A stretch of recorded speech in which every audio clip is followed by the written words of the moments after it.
Indian council for environmental legal action versus union of India, ये 1989 में ये case शुरू हुआ और 1996 में इस पर सुप्रीम कोर्ट ने फैसला दिया।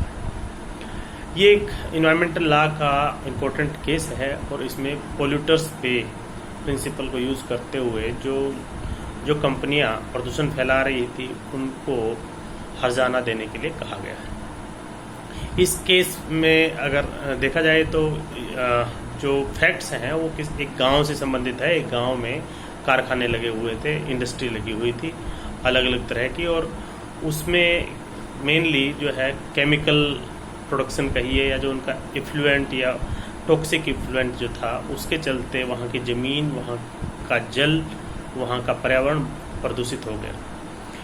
उसके चलते वहाँ के लोगों ने उसके विरोध में प्रदर्शन करने शुरू किए और अंत में जो है कंपनियां वहाँ पर बंद हो गई। उसके बाद जो Indian council for environmental legal action जो एनजीओ है, ये सुप्रीम कोर्ट में पहुंची और इसने कहा कि जो केमिकल इंडस्ट्री थी जिससे कि टॉक्सिक इफ्लुएंट निकलता था, जैसे कि सल्फ्यूरिक एसिड, ओलियम आदि, उससे वहाँ का पर्यावरण खराब हो गया है।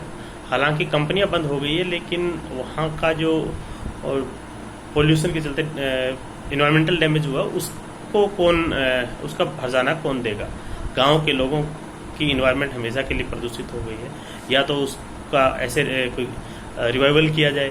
तो इस मामले में सुप्रीम कोर्ट ने एक समिति गठित की और वैसे राजस्थान का जो पोल्यूशन कंट्रोल बोर्ड था उनसे भी रिपोर्ट देने के लिए कहा। रिपोर्ट जब मिली तो उसके अनुसार पता चला कि इन कंपनियों में सभी बंद नहीं हुई है, कुछ काम कर रही हैं नो ऑब्जेक्शन सर्टिफिकेट लेकर के, और ज़्यादातर जो इफ्लुएंट था उसको फैला दिया गया था इधर उधर और धरती में यानी कि ज़मीन में दबा दिया गया था।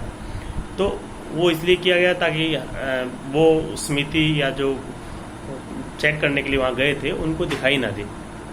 तो उसके चलते पता चला कि वहाँ पे सैकड़ों टन जो है वेस्ट अभी भी मौजूद था। तो उसमें फिर सुप्रीम कोर्ट ने इस केस में जो कंपनियां थी उन पर फाइन इम्पोज किया, और फाइन इम्पोज करने के बाद यही कि उनको जब तक वो नहीं देते हैं फाइन तब तक उन पर इंटरेस्ट भी लगेगा, और वो जो फाइन होगा वो पोल्यूटर्स पे के हिसाब से वहाँ का जो इन्वायरमेंटल डैमेज उन्होंने किया है उसके लिए उनको हर्जाना भरना पड़ेगा, और उस गांव में जो है दोबारा से इन्वायरमेंट को रिवाइव करने के लिए वो पैसा यूटिलाइज किया जाएगा और इन्वायरमेंट को दोबारा से रिवाइव किया जाएगा। तो ये एक केस है जो सुप्रीम कोर्ट ने 1996 में डिसाइड किया था, और इन्वायरमेंटल प्रोटेक्शन के क्षेत्र में ये एक महत्वपूर्ण केस है।